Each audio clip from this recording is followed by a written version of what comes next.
Bonjour les amis, c'est le Seb pour le team Oli le Belge. J'ai le plaisir aujourd'hui de vous présenter une marque et un modèle nouveau venu dans les pages de Oli le Belge Team.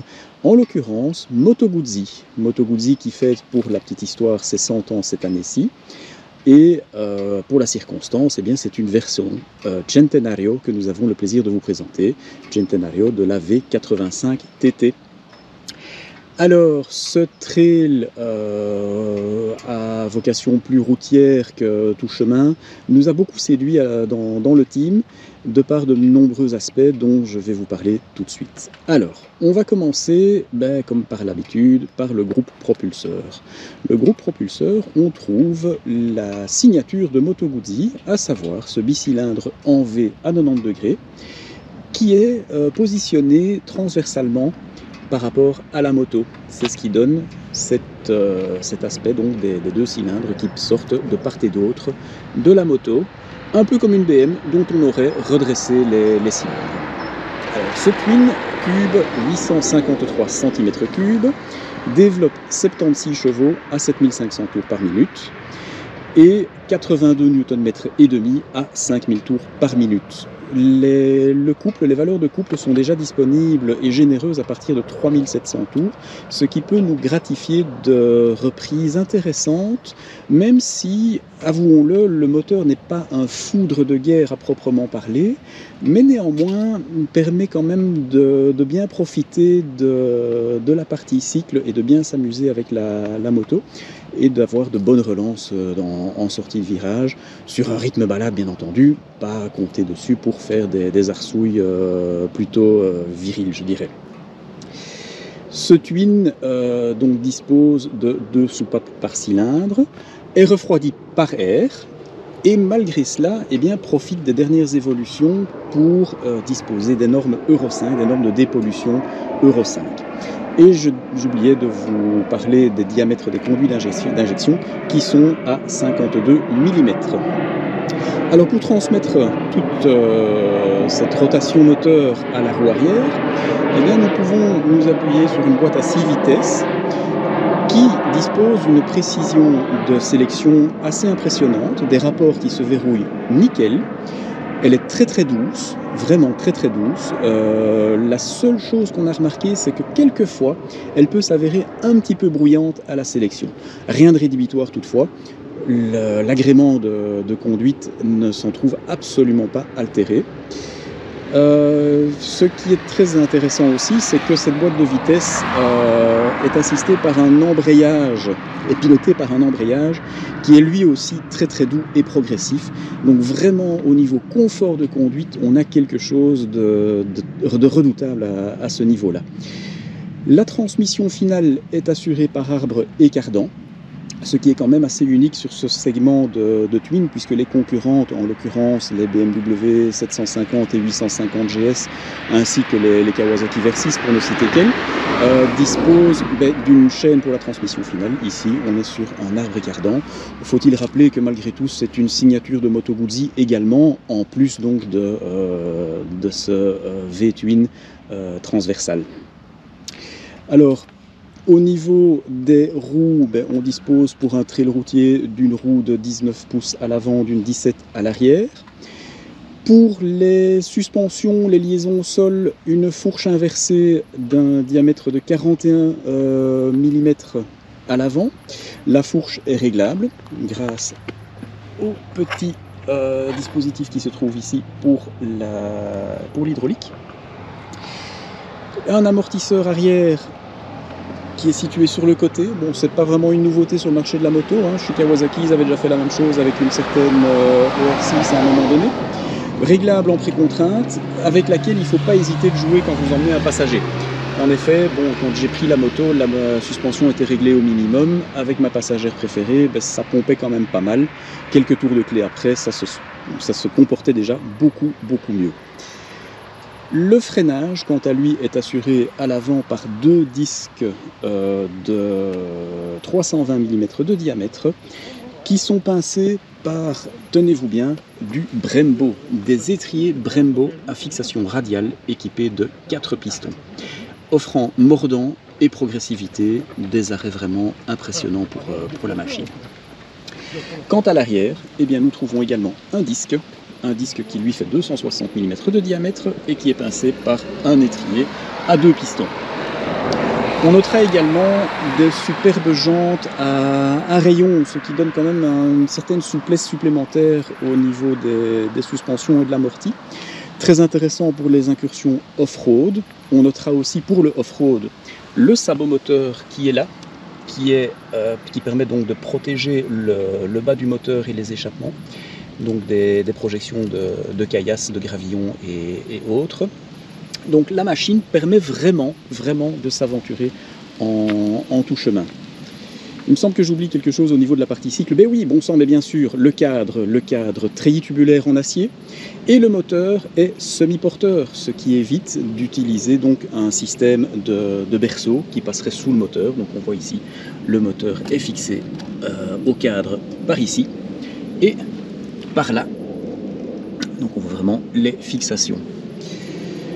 Que dire de plus?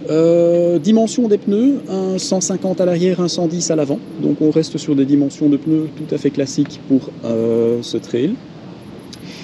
Alors là où la moto nous a vraiment impressionné dans son confort, au-delà de la boîte de vitesse, de l'embrayage et de l'agrément tout en souplesse et en douceur du moteur, c'est au niveau de sa position de conduite. Les commandes, le guidon tombe naturellement sous les mains. La selle, malgré une hauteur à 83 cm du sol, est très accueillante pour le segment. On peut dire aussi que la mollesse, la semi-fermeté, la mollesse de la selle, c'est tout à fait acceptable. On a vraiment pu faire une balade d'un certain kilométrage sans en souffrir. Et alors, le gros point positif de cette moto, la position des repose-pieds par rapport au guidon et à la selle, eh bien c'est une moto qui m'a fait oublier que j'avais des jambes. Ce qui est assez impressionnant quand même.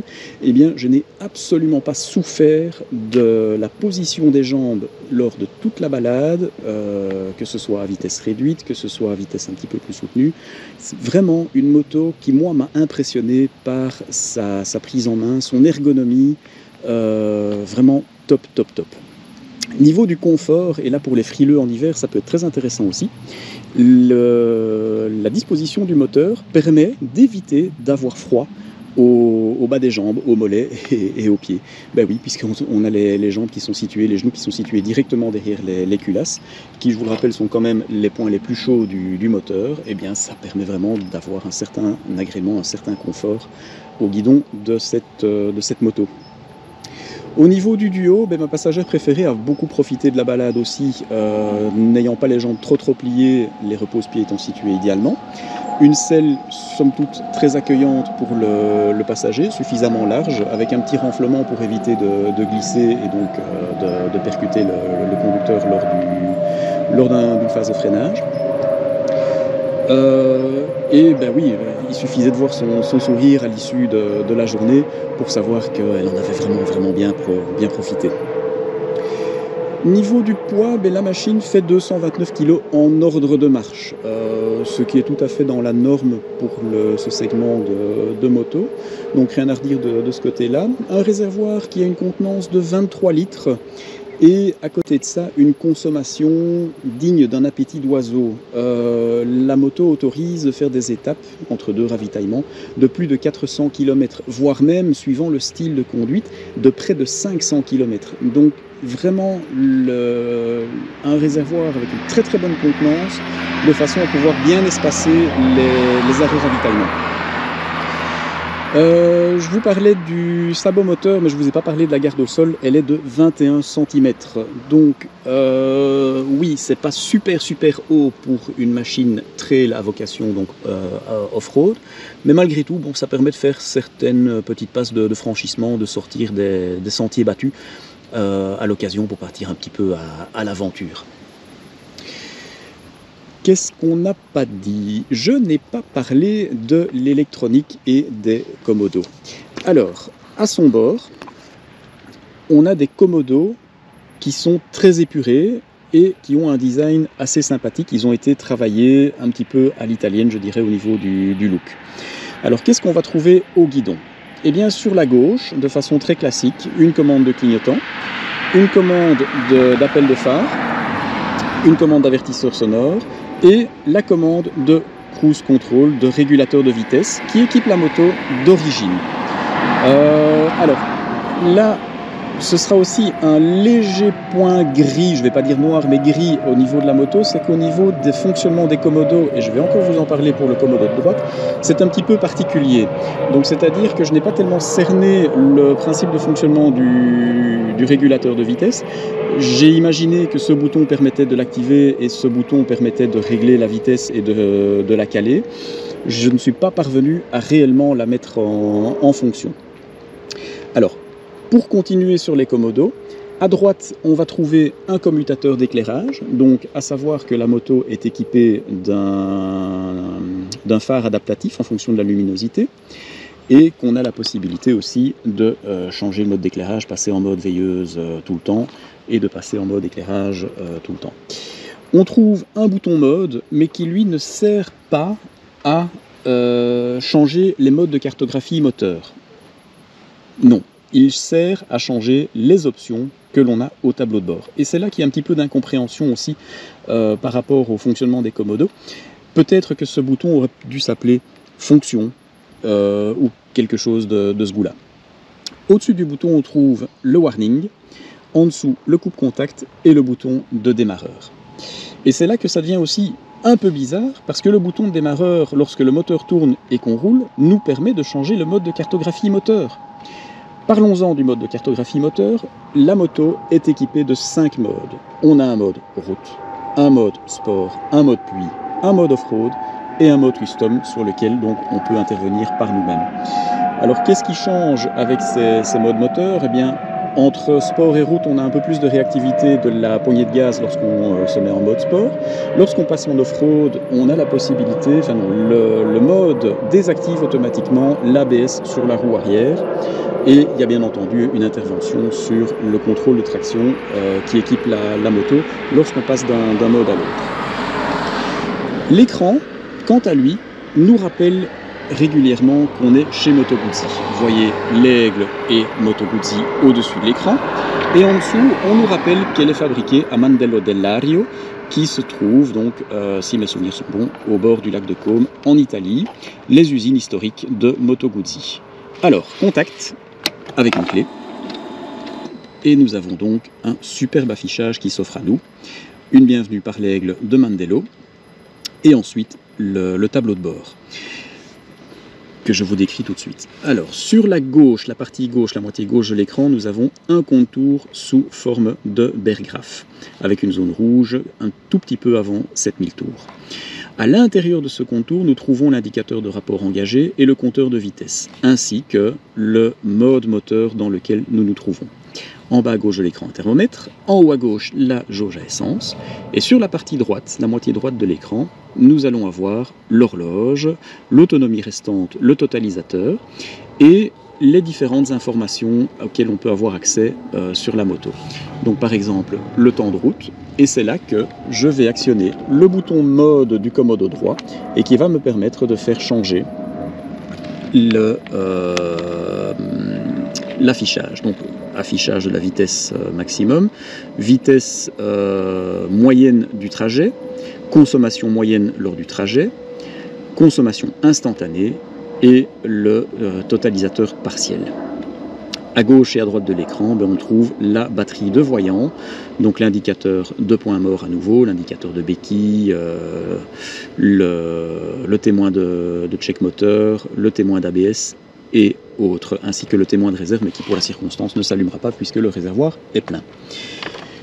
Ce qui est très très joli aussi sur cette moto, c'est la signature lumineuse. Donc le double optique que nous avons à l'avant de la moto nous permet d'éclairer vraiment là où on met les roues. Mais aussi le rappel de l'aigle de Mandello avec cette ligne de LED qui joue office de feu diurne et qui, je trouve, est du plus bel effet esthétique. À l'arrière, les feux sont aussi très très jolis puisque nous avons deux couronnes de LED qui font ressembler l'arrière de la moto un petit peu à des tuyères, comme ça on dirait. C'est franchement très très joli, très très sympathique. À mon idée, c'est mon opinion, je la partage. Petit point un peu bof, je trouve que la bulle n'est pas exempte de défauts. Elle aurait pu être soit un poil plus haute ou alors carrément réglable en hauteur. Nous avons trouvé un réglage en inclinaison. Il suffit de desserrer les deux petites vis à laine qui se trouvent là et il y a moyen de régler l'inclinaison de la bulle de façon à dévier plus ou moins le flux de l'air. Moyen dirais-je. La bulle aurait gagné à faire quelques centimètres de plus en hauteur ou avoir carrément donc un réglage de hauteur. On trouvera aussi au niveau équipement une petite prise USB sur la gauche du tableau de bord, cachée par un petit couvercle, voilà, permettant de recharger un téléphone ou un GPS en route. Donc voilà un petit peu pour le tour de la moto. Elle est proposée dans sa version de base à 11 999 €, dans cette superbe livrée qui, pour moi, m'évoque un petit peu les couleurs des Moto Guzzi de Grand Prix des années 50 et 60. Rappelez-vous, les grises et vertes.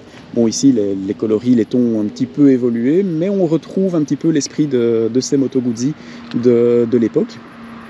Et je disais donc que dans cette livrée Centenario, elle est proposée à un tarif de 12 199 €, 200 € de plus. Alors, honnêtement, à mon sens, pourquoi bouder son plaisir ? De plus, dans cette gamme de prix-là, on ne peut pas dire que pour un 850 cm3 qui est extrêmement plaisant à piloter, elle soit mal positionnée au niveau du tarif. Je trouve que, honnêtement, on est sur une moto qui reste particulièrement abordable dans sa catégorie, et surtout si on a envie de rouler différent. Voilà les amis, j'espère que vous aurez apprécié ma petite présentation. N'hésitez pas à laisser une appréciation, un commentaire, une suggestion. Nous répondons toujours aux commentaires. Je vous retrouve prochainement pour d'autres présentations, d'autres essais. Et d'ici à vous retrouver sur la route et sur YouTube, je vous invite à rester prudent en route. À bientôt les amis. Salut!